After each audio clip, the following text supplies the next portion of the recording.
1절부터 6절까지의 말씀입니다. 사무엘상 21장 1절부터 6절까지 우리 함께 번갈아 가면서 교독하도록 하겠습니다. 제가 먼저 읽도록 하겠습니다. 다윗이 노베 가서 제사장 아히멜렉에게 이르니 아히멜렉이 떨며 다윗을 영접하여 그에게 이르되 어찌하여 내가 홀로 있고 함께하는 자가 아무도 없느냐 하니 다윗이 제사장 아히멜렉에게 이르되 왕이 내게 이를 명령하고 이르시기를 내가 너를 보내는 것과 내가 명령한 일은 아무것도 사람에게 알리지 말라 하시기로 내가 나의 소년들을 이러이러한 곳으로 오라고 말하였나이다. 이제 당신의 수중에 무엇이 있나이까 떡 5덩이나 무엇이나 있는 대로 내 손에 주소서 하니 제사장이 다윗에게 대답하여 이르되 보통 떡은 내 수중에 없으나 거룩한 떡은 있나니 그 소년들이 여자를 가까이만 하지 아니하였으면 주리라 하는지라. 다윗이 제사장에게 대답하여 이르되 우리가 참으로 3일 동안이나 여자를 가까이 하지 아니하였나이다. 내가 떠난 길이 보통 여행길이라도 소년들의 그릇이 성결하겠거든 하물며 오늘 그들의 그릇이 성결하지 아니하겠나이까 하매 제사장이 그 거룩한 떡을 주었으니 거기는 진설병 곧 여호와 앞에서 물려낸 떡밖에 없었음이라. 이 떡은 더운 떡을 드리는 날에 물려낸 것이더라. 아멘. 오늘 너무나 귀한 목사님을 모셨습니다. 우리 분당 우리 교회에서 담임 목사님과 함께 20년 동안 동역을 했다고 합니다. 그리고 제가 홈페이지를 통해서 목사님에 대해서 보니까 파이디온 선교회 잘 아시죠? 그렇죠? 우리 담임 목사님은 청소년 사역을 하셨는데 우리 파이디온 선교회에서 강사도 하시고 또 공과도 집필하시며 다음 세대를 위해 최선을 다해 섬기셨던 목사님입니다. 오늘 하나님께서 목사님을 통하여 저와 여러분에게 하나님의 음성을 들려주실 줄 믿습니다. 오늘 불공평해 보이는 하나님이라는 제목으로 정진영 목사님 말씀 전해주실 텐데 하나님께는 영광이요 목사님께는 따뜻한 사랑과 격려의 박수로 우리 함께 맞이하겠습니다.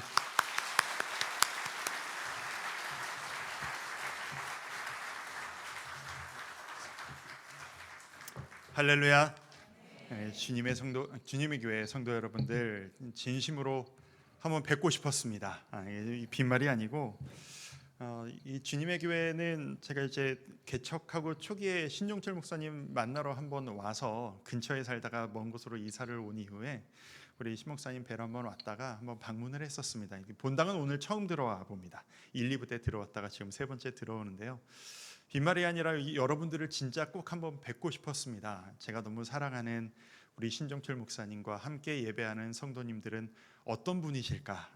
얼굴은 처음 뵙지만 마음으로는 제 마음에 가까이 늘 계셨습니다. 오늘 이렇게 뵙고 함께 예배드릴 수 있는 기회를 주심에 진심으로 감사드립니다. 소개해 주신 것처럼 우리 신 목사님과는 정확히는 한 22년째네요. 2005년부터 만났으니까 그때 저희가 미혼으로 아무것도 모르는 새파란 전도사 때 만나서 인생의 굴곡들을 서로 다 쳐다보고 이제는 서로 눈빛만 쳐다봐도 서로 다 아는, 오늘도 이렇게 뭐 잘 되고 있냐 막 서로 전화하고 뭐 끝나고 만나자 얘기하고 했는데 어떤 마음인지를 너무 잘 아는 우리 평생 동역자입니다. 그리고 우리 사모님과 제 아내도 또 너무 친한 사이고, 그래서 제가 신 목사님을 잘 알고 있습니다. 이게 제일 잘 알아서 드리는 말씀인데요, 제가 보장드릴 수 있습니다. 우리 신종철 목사님 정말 좋은 목사님이십니다. 그래서 우리 신종철 목사님 이미 그렇게 하고 계시겠지만 우리 목사님께서 앞으로 이끌어 주실 때 신뢰하고 따라가 주시고 우리 목사님과 온 교회가 함께 큰 성장을 경험하시는 복된 교회, 복된 성도님들 되시기를 주님의 이름으로 축복합니다. 뵙고 싶었던 우리 성도님들과 오늘 어떤 말씀을 나눌까 고민을 하다가 그래도 제가 최근에 가장 많이 묵상했던 말씀을 좀 나누는 게 좋지 않을까 싶어서 오늘 이 다윗 이야기를 가지고 왔습니다. 제가 사역하는 저희 교회는 이제 경기도 광주에 있습니다. 거기에서 주와 함께 교회라는 교회에서 사역하고 있는데요. 저희 교회에서는 요즘에 이제 다윗 시리즈로 한 장씩 이 다윗의 여정을 매주 짚어 나가고 있는 중에 있습니다. 다윗이 누군지는 소개해드리지 않아도 여러분 이미 잘 알고 계실 거라고 생각합니다. 하나님을 누구보다도 기쁘게 찬양했고 하나님의 마음에 들었던 하나님의 일꾼, 하나님을 위해 싸웠던 용사, 그게 바로 다윗 아니겠습니까? 그런데 이 매주 제가 이 다윗의 여정을 묵상하고 연구를 하다 보니 새삼 알았던 사실을 다시 한번 확인하게 됩니다. 뭐냐면 이 다윗도 그의 삶이 결코 온전한 자가 아니더라고요. 우리는 늘 다윗의 그 커다란 타락의 사건 외에는 다윗의 삶을 아름답고 하나님께 기쁨을 드린 삶으로 우리는 많이 이야기를 합니다. 근데 성경을 잘 살펴보니 곳곳에 이렇게 설명을 드릴게요. 다윗이 영적으로 고점일 때 이 고점이 엄청나게 높습니다. 그런데 이 영적으로 바닥으로 떨어질 때 이 저점도 엄청나게 낮습니다.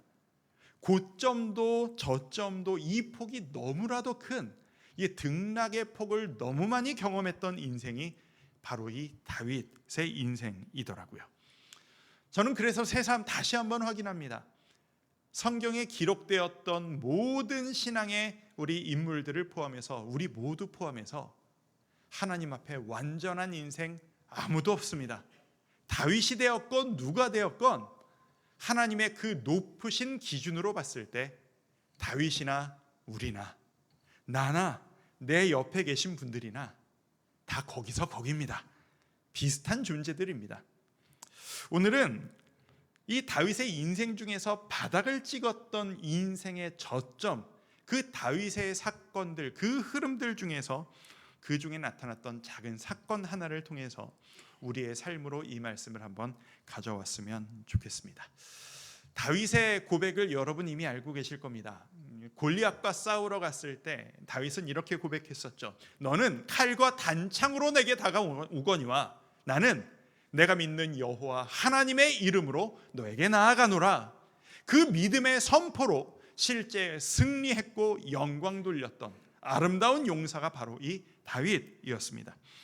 그런데 이 다윗의 삶에도 예비할 수 없었던 인생의 풍파 환란이 닥쳐오기 시작했습니다.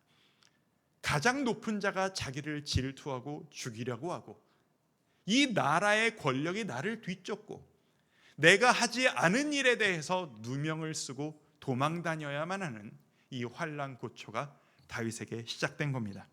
처음에는 이겨낼만 했었던 것 같습니다. 그런데 사람은 누구나 감당할 수 있는 역량의 폭이라는 게 있는 법입니다.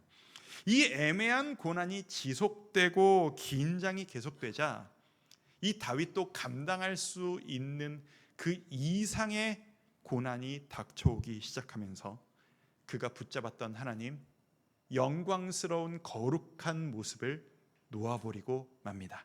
오늘 함께 목사님과 읽으셨던 그 본문이 그런 순간 가운데 있었던 한 사건입니다. 지금 다윗은 자기를 죽이려고 하는 사울 왕에게서 도망가고 있는 중입니다. 도망가서 어디로 갔느냐? 놉이라는 곳으로 갑니다. 놉은 어떤 곳이었냐면 당시에 하나님을 예배하는 성막이 있었던 곳입니다. 우리 오늘 본문 21장 1절 말씀을 우리 자막 보시면서 같이 한번 좀 읽어 보실까요? 1절 다윗이 함께 읽습니다. 시작. 다윗이 놉에 가서 제사장 아히멜렉에게 이르니 아히멜렉이 떨며 다윗을 영접하여 그에게 이르되 어찌하여 내가 홀로 있고 함께하는 자가 아무도 없느냐 하니. 이 아히멜렉 대제사장입니다. 수많은 제사장들 중에서 우두머리였습니다. 이 아히멜렉이 다윗을 보자마자 놀랍니다. 왜냐하면 그 당시 문화에 따르면 이 다윗과 같이 높은 사람이 당시 다윗의 직책이 누구였냐면 왕 바로 옆에서 왕을 보필하는 왕궁 직속 부대의 장관이었습니다. 그런데 이렇게 높은 사람이 이 먼 곳에 혼자 찾아온 것은 두 가지 경우밖에 없습니다. 첫 번째, 그가 보필했던 왕에게 무슨 일이 난 겁니다. 그래서 왕을 찾지 못해 돌아다니는 경우이거나 아니면 두 번째, 다윗이 무슨 사고를 친 겁니다. 그래서 다윗이 지금 도망 다니는 중이거나 이 둘 중에 하나밖에 없는 겁니다. 그러니 이 아히멜렉이 혼자 찾아온 다윗을 보고 도대체 무슨 일인 건가?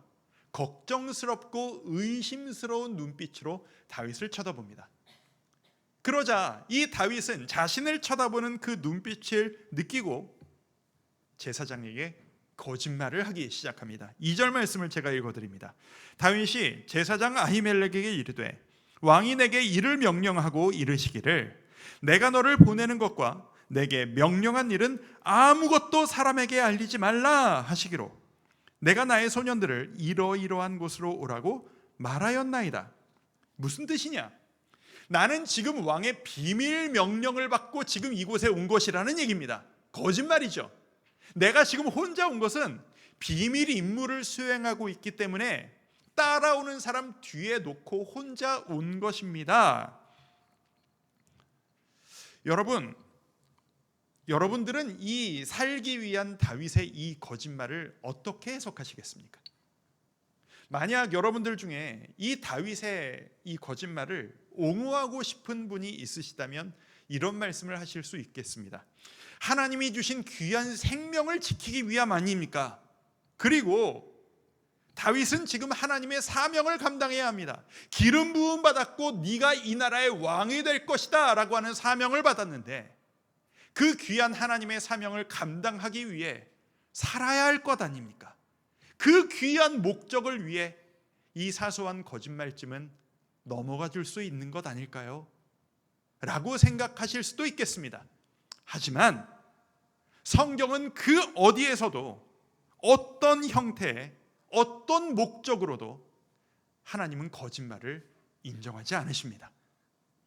다윗의 지금 이 거짓말은 하나님의 사명을 감당하길 원합니다가 아니라 그 어떤 상황에서도 여호와 하나님께서 원하시면 나를 지키시고 보호하실 것이라고 믿습니다라고 하는 믿음이 없습니다라는 그런 증거의 고백일 뿐인 겁니다. 그런데 이 거짓말을 제사장 아히멜렉은 있는 그대로 받아들입니다. 그 아히멜렉을 보는 다윗이 다행이다, 잘 넘어갔다 라고 했겠죠. 그런데 이 거짓말은 엄청난 여파를 가지고 옵니다. 오늘 함께 읽지는 않겠습니다만 나중에 한번 보시면 이 다음 장 사무엘상 22장을 보시면 다윗이 이 노새의 성막을 찾아왔다는 사실을 사울 왕이 알아버립니다. 그리고 군대를 이곳에 파견합니다. 그리고 어떤 일이 일어나느냐? 이 성막 안에 일하고 있던 제사장이 자그마치 85명이었습니다. 그 85명 전원과 이 노지역에 살고 있는 거주민 대부분을 이 군대가 일시에 죽여 없애버리는 결과를 맞게 됩니다. 다윗 입장에서는 내가 살기 위한 좋은 의미의 거짓말이었겠지만 이 성경은 어떤 의미로도 내가 하나님을 의지하지 않고, 제가 오늘 본문에서 함께 앞뒤 정황을 읽지는 않았습니다만 지금 다윗이 완전히 영적으로 바닥 상태거든요. 기도하지 않고 하나님께 도와달라고 요청하지 않고 내 머리를 굴려 내 뜻대로 살기 위해 만들어낸 계산이라는 것이 이렇게 무익하고 파괴적인 결과를 불러일으킨다라는 것을 성경은 너무나도 적나라하게 기록해주고 있습니다. 언제나 진실하신 우리 주님의 교회 성도님들 되시기를 축복합니다. 오늘 본문으로 다시 돌아옵니다. 자, 지금 거짓말이 먹혀 들어갔습니다. 다윗은 안심했습니다. 그래서 이 거짓말이 통했다라는 것을 깨달은 후 아히멜렉 제사장에게 이 다윗이 부탁을 하기 시작합니다. 제사장님, 제가 여기까지 오기까지 너무 배가 고프고 힘들어 죽게 생겼습니다. 먹을 것 좀 없습니까? 지금 배고파서 진짜로 죽을 지경입니다 라고 말이죠. 그러자 아히멜렉이 다윗에게 이야기합니다. 지금 이 성막 안에 있는 먹을 것이라곤 하나님께 바친 거룩한 떡 진설병밖에 없습니다 라고 이야기합니다. 여러분, 진설병이 어떤 건지 아십니까? 성막 안에 성소, 그 성소 안에 하나님께 바쳐진 거룩하고 구별된 떡이 바로 이 진설병입니다. 율법에 따르면 이 진설병은 이 아히멜렉 같이 예배를 인도하는 제사장들만 먹을 수 있는, 아무나 건드릴 수 없는 떡입니다. 그런데 이 아히멜렉이 바로 그 거룩한 떡 진설병을 다윗에게 주어서 먹게 해줍니다. 이 장면을, 아히멜렉의 이 결단을 이후로부터 먼 훗날 예수님께서 이 장면을 언급하시는 내용들이 사복음서에 나옵니다. 자, 누가복음 6장 3절 4절 말씀인데요. 우리 자막 보시면서 같이 한번 읽어보실까요? 예수님은 이렇게 보셨습니다. 예수께서 시작. 예수께서 대답하여 이르시되 다윗이 자기 및 자기와 함께한 자들이 시장할 때 한 일을 읽지 못하였느냐. 그가 하나님의 전에 들어가서 다만 제사장 외에는 먹어서는 안 되는 진설병을 먹고 함께한 자들에게도 주지 아니하였느냐. 어떤 느낌인지 아시겠습니까? 예수님께서는 지금 이 아히멜렉 제사장의 행동을 율법에 매이지 않고 사랑을 실천한, 율법의 더 근원적인 하나님이 원하시는 것, 생명을 살리기 위한 그 사랑의 예로 이 아히멜렉 제사장의 이 행동을 언급하십니다. 아히멜렉은 꼿꼿한 사람이 아니었던 겁니다. 원칙에 매여서 나는 당신이 불쌍하긴 합니다만 죽든 살든 나는 틀린 길을 가지 않겠습니다. 나는 원칙대로만 갑니다. 이렇게 매몰차게 대하는 사람이 아니었다라는 뜻입니다. 율법을 뛰어넘는 사랑의 마음으로 다윗에게 진설병을 주어서 먹고 살아나게 기회를 줍니다. 자, 제가 묵상을 하는 과정 가운데 여기서부터 브레이크가 걸렸습니다. 걸림돌이 생겨서 묵상이 진행이 안 나가는 겁니다. 왜냐? 성도 여러분, 우리가 살아가는 지금 2026년의 대한민국은 어떤 시대인가요? 요즘 우리가 살아가는 시대는 공정을 이야기하는 시대입니다. 공정, 공평, 모두에게 공평해야만 하는 시대. 그렇지 않으면 아무리 유명하고 이름 있는 사람이라고 할지라도 그 사람이 이 사람과 저 사람을 동등되게 공정하게 대하지 않으면 한순간에 나락으로 떨어질 수 있는 그런 시대가 바로 요즘 우리가 살아가고 있는 이 시대 아니겠습니까? 하다못해 어떤 수준까지 느끼냐 하면, 제가 어릴 때부터 영화를 참 좋아했는데 제가 어릴 때 봤던 영화들은 항상 주인공이 아무리 맞아도 죽지를 않았어요. 총을, 막대기를 아무리 10발 20발을 맞아도 주인공은 안 죽어요. 하지만 주인공이 총을 한번 팡 쏘면 조연들은 팔에 맞아도 쓰러져 죽어요. 그런데 그 당시에 아무도 그런 걸 문제 삼지 않았거든요. 요즘 영화들은 어떻습니까? 만약 어떤 감독이 영화를 그런 식으로 만들면 이 영화 엉터리다, 왜 주인공 중심적으로만 이야기를 만들어 가느냐, 여론이 왔다 갔다 하는 그런 시대입니다. 그러다 보니까 이 따지기 좋아하고 공정을 따지는 이 시각이 우리 모두에게 너무 익숙하다 보니 하나님의 말씀도 그런 식으로 따지고 드는 시대입니다. 하나님 말씀이 이게 공정하신 거 맞습니까? 이 말씀이 공평하신 하나님인 거 맞습니까?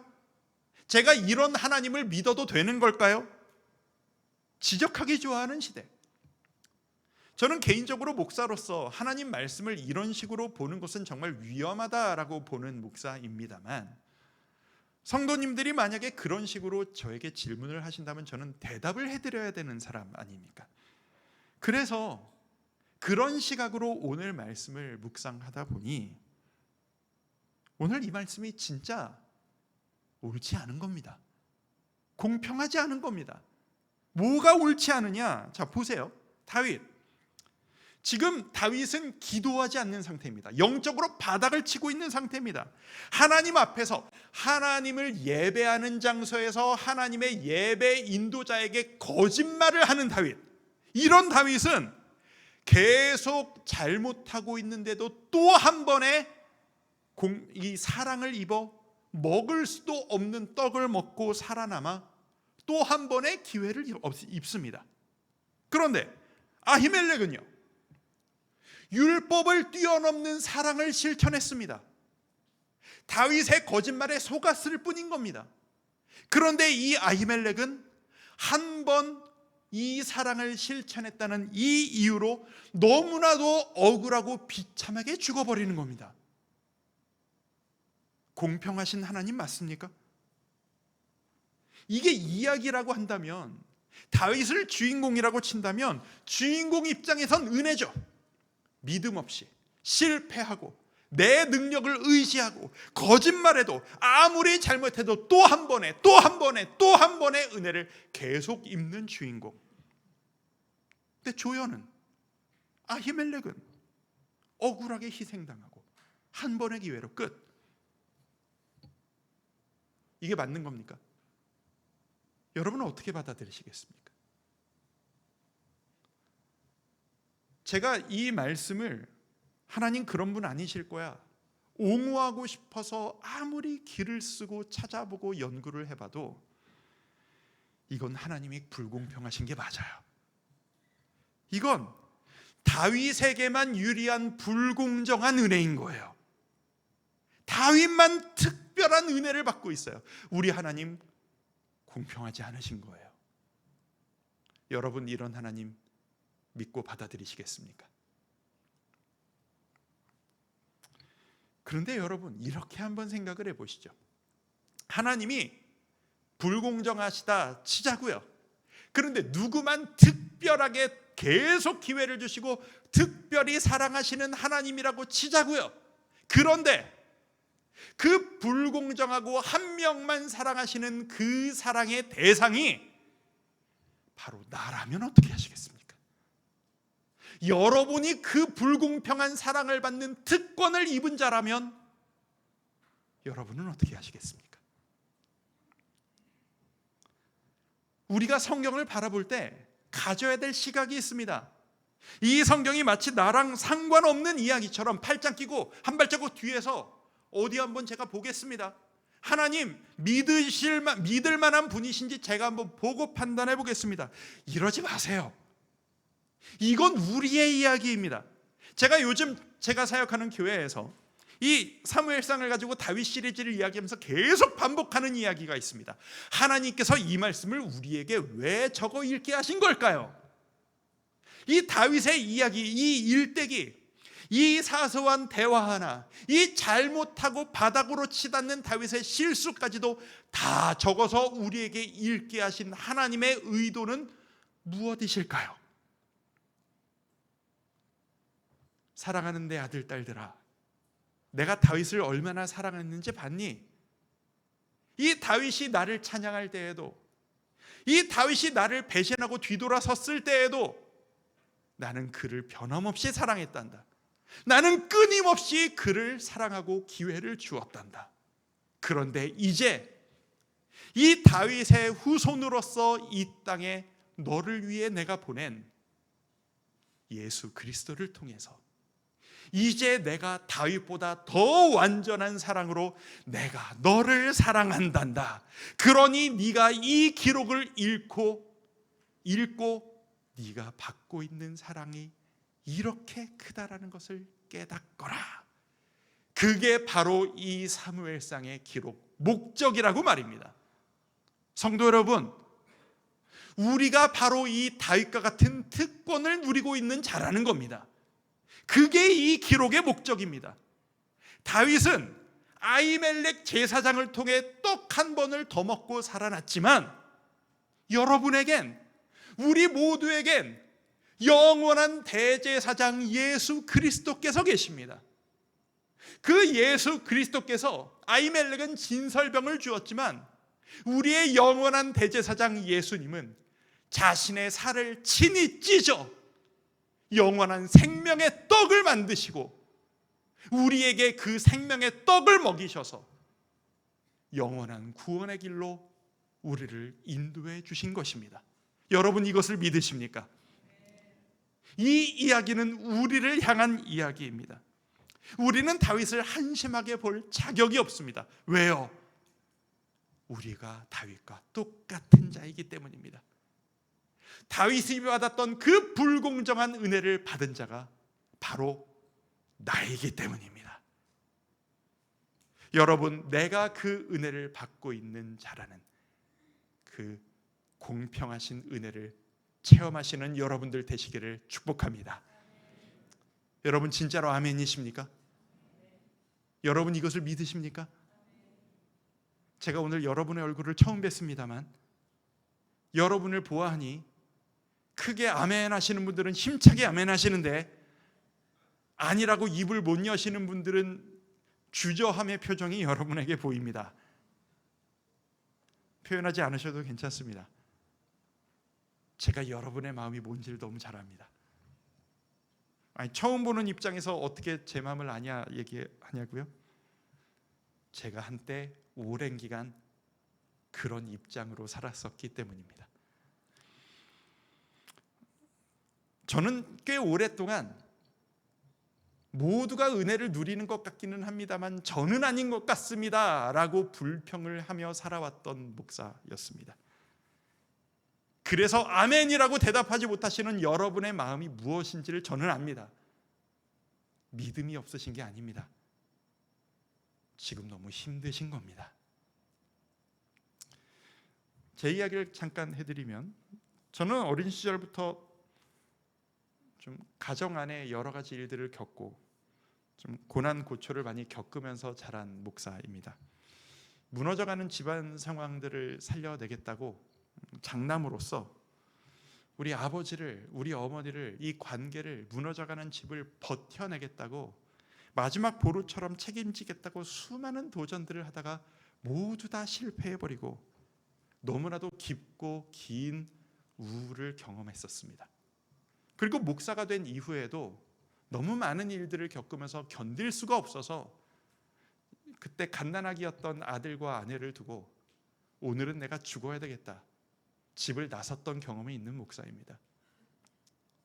여러 일들 때문에 저에게서 돈을 받아가겠다고 돈 내놓으라고, 저를 납치하겠다고, 아이를 납치하겠다고 살해 협박을 하는 그 사람들에 의해서 몇 년을 도망 다녔던 경험이 있는 목사입니다.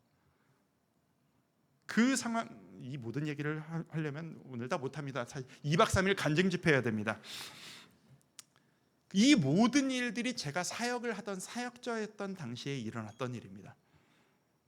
그 목사였던 저는 늘 설교를 하고 성도님들을 섬겼지만 복음을 이야기할지언정 저의 삶은 처참했습니다. 제가 설교를 했을 때 제 설교를 듣는 분들은 은혜를 누렸다라고 하지만 설교를 마치고 저는 항상 골방에 박혀서 하지만 나는 아니야, 저들이 누리는 저 은혜가 나에게는 없어 라는 우울과 불평과 좌절과 비교의식에 피해의식에 시달렸던, 몇 년을 그렇게 고통스러워했던 자가 바로 저였습니다. 제가 그때 수많은 동역자들을 너무 사랑했지만 이 비교의식에 가득하니까 이 동역자들에게 바라볼 때마다 너무 질투가 나고 싫은 거예요. 사랑하지만 질투가 나는 거예요. 여러분 이 마음이 뭔지 아세요? 너무 사랑하는데 너무 질투가 나요. 제가 그 중에 가장 많이 질투했던 사람이 누군지 아세요? 아시나 보죠? 이건 진심이에요. 제가 이 교회에 와서 하는 얘기가 아니라 진짜로 제일 질투했던 사람 중에 하나가 진종철 목사예요. 제가 우리 신 목사님 거리도 멀고 찾아오지 못했기 때문에 어떻게 사역하는지 디테일은 모르지만 우리 신 목사님 요즘에도 그런 얘기 많이 하시죠. 신 목사님 설교할 때 이번 주에 제가 청소년 사역할 때 가르쳤던 제자가 저를 찾아왔습니다. 그때 저를 너무 힘들게 만들고 제가 왜 살까요? 목사님 더 괴롭히지 말아주세요. 너무 속썩였던 그 아이가 갑자기 저를 찾아와서 목사님 그때 해주셨던 기도가 저에게 이루어졌습니다. 제 삶이 바뀌었습니다. 목사님 덕에 제가 지금 살았습니다. 목사님이 제 인생의 은인이십니다. 많이 얘기하죠. 옛날부터 신 목사님은 늘 그런 얘기했습니다. 이게 없는 얘기가 아니라 진짜로 20년 전부터 신 목사님은 늘 매주 그런 일들을 경험했어요. 이 대단한 분이에요, 신 목사님이. 그래서 신 목사님은 너무 많은 사람들에게 인생의 은인 소리를 들으면서 사역을 했어요. 그런 신 목사님을 바라볼 때 너무 부러운 거예요. 질투가 나는 거예요. 왜요? 저는 어린이 사역자였거든요. 저는 제가 20살 때부터 내 삶을 초등학생 어린아이들에게 바치겠다라고 약속하고 달려든 목사였어요. 저는 청소년들이 하나도 안 이뻤어요. 제 아들이 청소년이 되니까 조금 이뻐지더라고요. 저는 어린애들이 그렇게 이뻤어요. 아무도 맞지 않고 초보 사역자 때는 어린이 사역을 하다가 좀 안다 하면은 청년부로 올라가고 장년으로 올라가는 그 사역자들이 저는 너무 싫었어요. 나는 은퇴할 때까지 어린이 사역을 하다가 은퇴하리라. 지금 어쩌다 보니 지금 담임 목사를 하고 있지만, 그러다 보니 어린이 사역자의 비애가 뭔지 아세요? 말도 안 듣고 돌아다니고 자기만 잘난 줄 아는 그 어린애들을 어르고, 정말 많은 기술이 필요합니다. 사맥이고 함께 이 땡볕 때 뻘뻘 땀 흘리면서 놀이터에서 놀아주고, 그래서 저를 좋아하게 만들고 떡볶이 사맥이고, 그래서 예배를 하게 만들고 예배의 맛을 느끼게 한 다음에 중등부 올라갈 때 자꾸 애들이 저를 찾아오니까, 나 찾아오지 마, 이제 네 목사님은 내가 아니라 중등부 목사님이야. 그게 그 아이들을 위한 길이니까. 올려보내면 왜 애들은 초등학교 때 인생이 안 변하고 꼭 청소년기 때 인생이 변할까요? 신종철 목사님을 만나고, 목사님 제가 주님을 만났어요. 제가 주님을 만나게 해주신 목사님이 제 평생의 은인이세요. 근데 제가 그 아이를 바라본, 제가 2, 3년 전까지 제가 그 아이를 위해 울고 웃고 난리를 쳤거든요. 근데 저는 잊어버리네? 신종철 목사만 기억하네? 이게 제가 비교의식에 너무 가득했던 때라서 그런 생각을 했다라는 말씀인 겁니다. 제가 지금 하나님이 원망스러울 때가 가끔 있는 거예요. 하나님, 저에게는 왜 저런 열매가 느껴지지 않죠? 왜 저는 맨날 씨만 심죠? 거두기는 다 저기서 거두는데. 우리 청소년부 목사님들은 예나 지금이나 집회도 많고 강사로 여기저기 많이 불려다녀요. 그래서 우리 신 목사님 옛날부터 정말 유명했어요. 여기저기서. 어린이 사역자는 그런 집회가 없어요. 아무도 저를 안 불러줘요. 여러분, 제가 오늘 신 목사님 좋은 목사님이라고 제가 띄워드리려고 좀 이렇게 과장해서 말씀드리는 거예요. 제가 좀 극적으로 표현하긴 했습니다만 교회 안에서도 마찬가지실 겁니다. 여러분, 이 교회에서 사역하시고 예배하실 때 여러분들 중에서도 지금 이 심정을 경험하고 계신 분들 분명히 계실 거라는 걸 압니다. 교회에서는 언제나 진취적으로 앞에서 이끄시는 분들이 계세요. 그렇게 믿음이 좋고 선포하고 이뤄내고 열매를 경험하시고, 근데 교회는 그런 분들이 항상 주목을 받으시고 영광을 많이 받으시죠. 아름답고 너무 귀한 분들이십니다. 그런데 여러분들 중에 이런 분들도 있을 거예요. 나도 저런 영광 경험하고 싶은데, 열매를 경험하고 싶은데 내가 그런 사람이 아닌 거예요. 내 기질은, 하나님이 나를 만들어주신 나의 모습은 사람들 앞에 나가지 못하고, 나는 리드하기보다는 서포터가 편하고, 나를 알기보다는 이름도 없이 빛도 없이 아무도 모르는 곳에서 섬기는 게 나는 편하고, 내가 그런 사람인 거예요. 그런 사람들도 나도 인정받고 싶은데, 나도 열매를 경험하고 싶은데, 내게 맡겨진 역할이, 내 은사가 그게 아닌 거예요. 그럴 때마다 비교의식이 들죠. 하나님, 왜 쟤를 여기에 세워놓으셨죠? 왜 저 사람만 저런 영광을 누리죠? 저는 저 일을 왜 못하는 사람일까요? 없으십니까? 저는 이런 식의 비교의식으로 모든 매사가 똘똘 뭉쳐 있었던 우울증 환자였습니다. 저는 이 문제를 가지고 정말 오랜 기간 동안 하나님과 씨름했고, 저는 지금 전혀 그런 비교의식이 하나도 없는 행복한 사역자입니다. 이렇게 되기까지 저는 하나님께 정말 많이 다듬어짐을 당했고, 정말 많은 하나님의 이끄심을 경험했습니다. 그 사소한 수많은 일들 중에 하나를 여러분에게 말씀드리고 오늘 예배를 마무리하면 될 것 같습니다. 어느 날 분당우리 교회 사역자였던 시절입니다. 그 당시에 우리 교회 건물에 식당이 8층에 당시에 있었는데, 그 분당우리 교회 워낙 큰 교회다 보니까 교역자들과 직원들까지 다 합치면 거의 100명이 됐었던 시절입니다. 그 100명이 12시 땡 하면은 일제히 8중으로 한 번에 다 몰려드는 거예요. 그래서 빨리도 못 가게 했어요. 미리 와서 줄 서지 말라고, 시간 되면 쓰라고. 그러니까 그 30초 빨리 가느냐 늦게 가느냐를 가지고 줄이 너무 길어지니까 밥 먹는 시간이 5분 앞이냐 10분 뒤냐가 이게 결정이 되는 거예요. 그러던 어느 날입니다. 11시 55분 주일학교 사무실에 있었던 저와 많은 사역자들이 주섬주섬 올라갈 준비를 하고 짐을 챙기기 시작합니다. 밥 먹으러 가야지. 그런데 갑자기 제 전화가 울립니다. 받아보니 지금 당장 처리해서 넘겨야 할 일이 연락이 밥 먹어야 될 시간에 온 겁니다. 여러분, 이게 무슨 감정인지 모르시기를 바라는데, 늘 비교의식과 우울과 비탄으로 가득한 인생은 아무리 작은 일이 생겨도 모든 것이 무너지는 경험을 하기 마련입니다. 전화를 받으면서 제가 진심으로, 제가 그 순간을 똑똑히 기억합니다. 하나님을 또 원망하기 시작하는 거예요. 내 삶이 이렇지.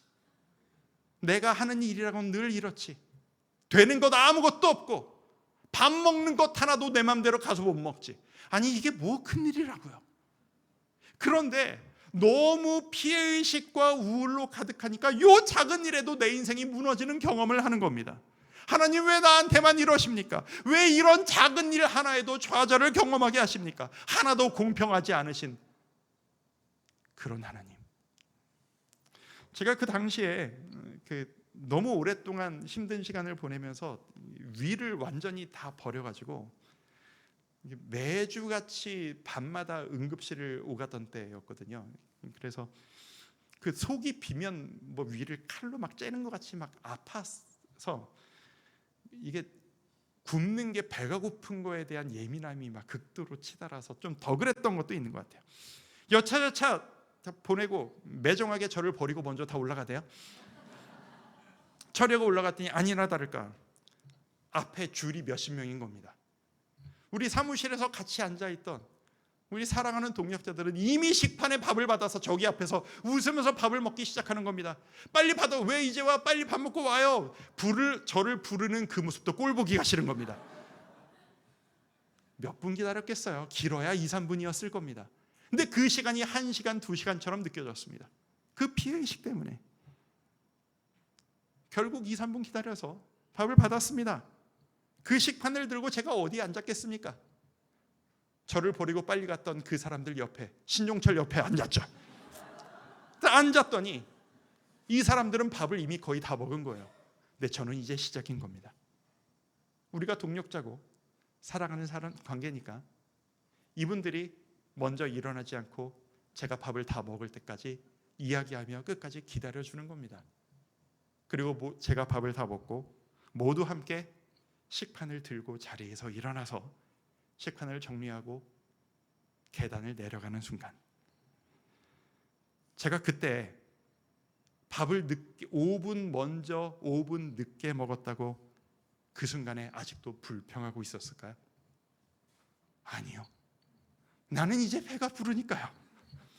5분 먼저 먹었든 늦게 먹었든 똑같은 메뉴로 원하는 만큼 밥을 먹었으니까요. 그리고 같이 지금 웃으며 이야기하며 계단을 걸어 내려가고 있으니까요. 아까 무슨 일이 있었는지는 아무 문제가 되지 않기 시작하는 겁니다. 그 순간, 제가 그 순간을 기억합니다. 계단을 내려가는 저에게 하나님께서 콱 찔림을 주시는 겁니다. 아직도 불공평한 거냐? 너 10분 전에 나에게 그렇게 원망하고 이래라 저래라 불공평하다 나를 그렇게 원망하더니 아직도 불공평하다고 느껴지냐? 아니요, 하나님. 지금은 괜찮아요. 제가 그 원망을 벗어나고 나니 그제서야 깨달아지는 거예요. 제 시야가 요 식판에만 집중되어 있던 거예요. 내 배고픔에만 집중이 되어져 있었던 거예요. 내 배고픔이 해결되고 주님이 찔림을 주시고 시야가 회복되자 그제서야 내 모든 상황이 다시 보이기 시작하는 거예요. 이렇게 좋은 교회에서, 이렇게 좋은 동역자들과 함께 내 능력에 가당치도 않은 이 귀한 사역을 감당하고 내 사랑하는 가족과 함께, 귀한 동역자들과 함께 내가 노력해서 얻어낼 수 없는 이 말도 안 되는 영광을 이미 내가 누리고 있구나. 내 시야가 넓어지니까 그것들이 내가 은혜 받고 있었음이 회복되어지더라고요. 성도 여러분, 다시 한번 여쭤보고 싶습니다. 여러분은 하나님이 특별한 사랑을 여러분에게 주고 계시다는 것이 믿어지십니까? 여러분이 특별한 사랑을 받고 있는 존재라는 것을 여러분 믿으십니까? 만약 여러분들이 이 질문에 저는 아닌 것 같습니다, 저는 그 사랑을 지금 못 느끼겠습니다, 이 예배당에 앉아있는 모든 사람들이 그 은혜를 누리고 있는지 모르겠습니다만 주님 저에게는 아니시잖아요 라고 말씀하고 싶으신 분이 계시다면 그 성도님에게 놀라운 거부할 수 없는 하나님의 은혜가 가득하게 임하시기를 축복합니다. 성령의 역사가 임하시기를 축복합니다. 그것만이 우리의 모든 것을 해결해 줍니다. 우리의 내 상처에 집중되어진 그 시야를 넓혀주는 것은 오직 예수 그리스도의 은혜밖에 없습니다. 돌아보십시오. 내가 누리고 있는 모든 것들이 아까 우리가 찬양했던 것처럼 모든 것이 은혜입니다. 말할 수 없는 은혜입니다. 우리는 내가 노력해서 얻어낼 수 없는 영원한 천국의 약속을 받은 자들입니다. 그래서 언젠가 다시 오실 예수님을 다시 뵙게 될 그날, 그리고 영원한 하늘나라에서 뭐 몇십 년 동안 조금 편하게 잘 살았던 사람이나 아니면 나 인생은 고생으로 가득했다 눈물 많이 흘리셨던 분이나 모두 다 주님의 품 안에서 함께 완전한 평안과 행복을 누리며 하나님께 영광 돌리고 있는 그날, 우리는 누가 더 잘 살았고 누가 더 불공평했고 원망이라곤 하나도 없이 우리 모두 함께 기뻐할 수 있을 것이라 믿습니다. 우리 올 그날을 기다리며 그날까지 예수 그리스도의 은혜만을 사모하며 나아가는 우리 주님의 교회 모든 성도님들 되시기를 주님의 이름으로 축복합니다. 오늘 이 찬양으로 우리가 함께 고백하길 원합니다. 은혜 아니면 살아갈 수가 없네. 호흡마저도 다 주의 것이니 오직 예수뿐이래. 우리의 이 마음을 가지고 함께 고백하며 나아가는 우리가 될 수 있기를 소망합니다. 우리 온 마음 다해 고백하시죠. 은혜 아니면 살아갈 수가 없네. 은혜 아니면 살아갈 수가 없네. 호흡마저도 다 주의 것이니 세상 평안과 위로 세상 평안과 위로 내게 없어도 예수 오직 예수뿐이네. 오직 예수뿐이네. 우리 한 번 더 고백합시다. 은혜 아니면 살아갈 수가 없네.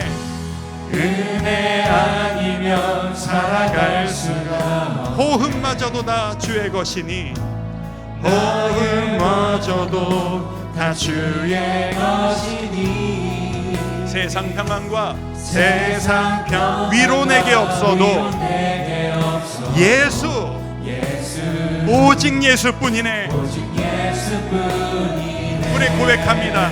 그 신계획 다 볼 수도 없고 신계획 다 볼 수도 없고 작은 고난에 지쳐도 주께 묶인 나의 모든 삶 버티고 견디게 하시네. 한 번 더 고백합니다. 그 신계획 다 볼 수도 없고 그 신계획 다 볼 수도 없고 작은 고난에 지쳐도 일어납시다. 주께 묶인 주께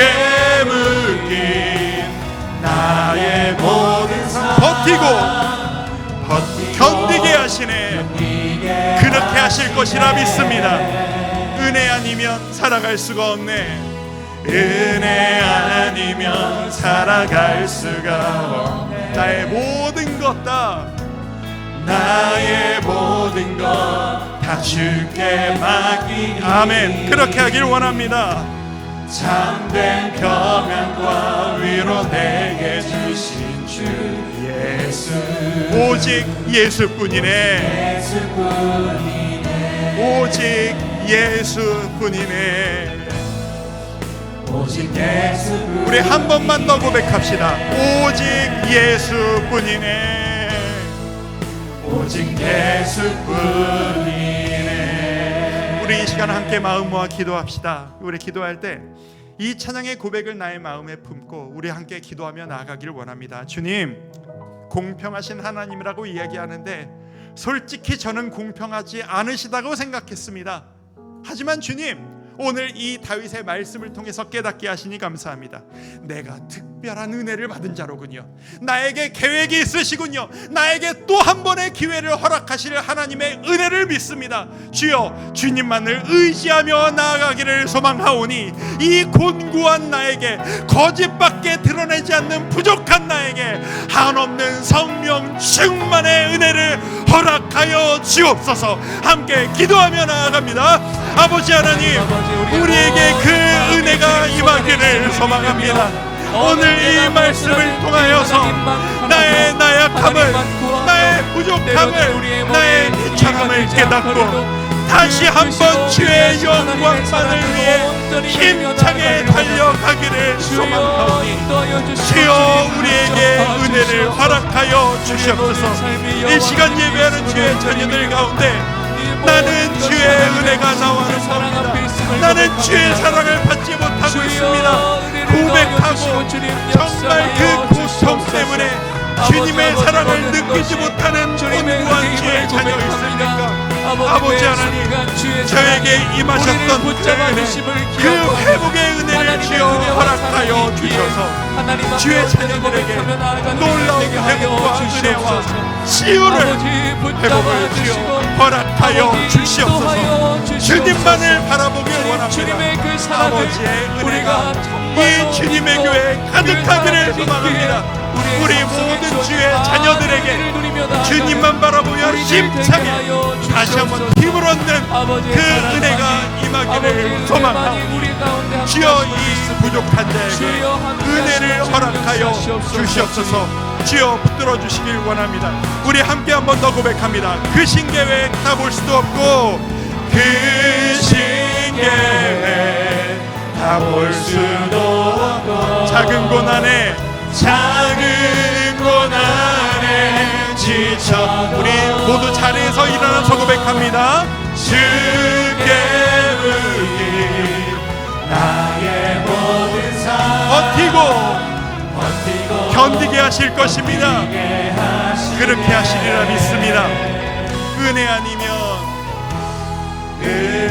아니면 살아갈 수가 없네. 나의 모든 것 다, 나의 모든 것 다 주께 맡기니. 아멘.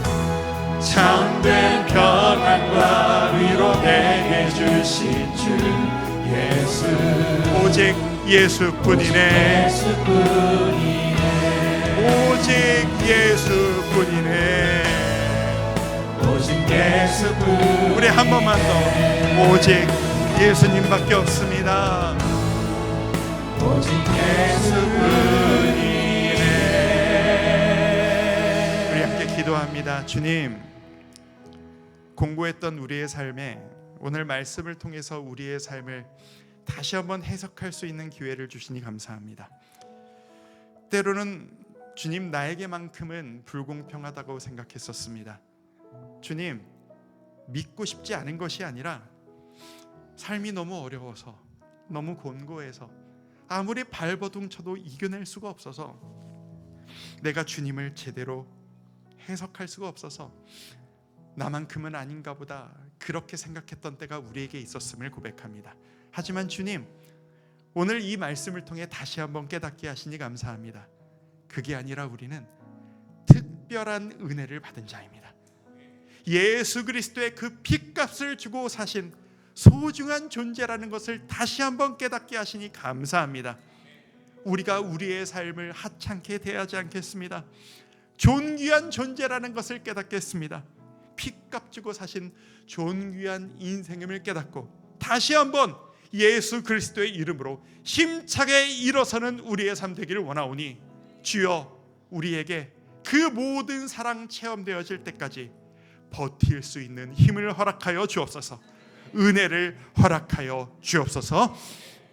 지금은 우리를 구원하신 예수 그리스도의 은혜와 하나님 아버지의 다함없는 사랑과 성령 하나님의 감동, 감화, 위로, 교통하심의 역사가 때로는 곤고하고 때로는 은혜에서 멀어지겠지만 여전히 나는 변함없이 하나님의 특별한 은혜를 받은 자입니다 고백하고 은혜를 갈망하는 주의 모든 자녀들 머리 위에 지금부터 영원토록 함께 하시기를 간절히 축원하옵나이다. 아멘.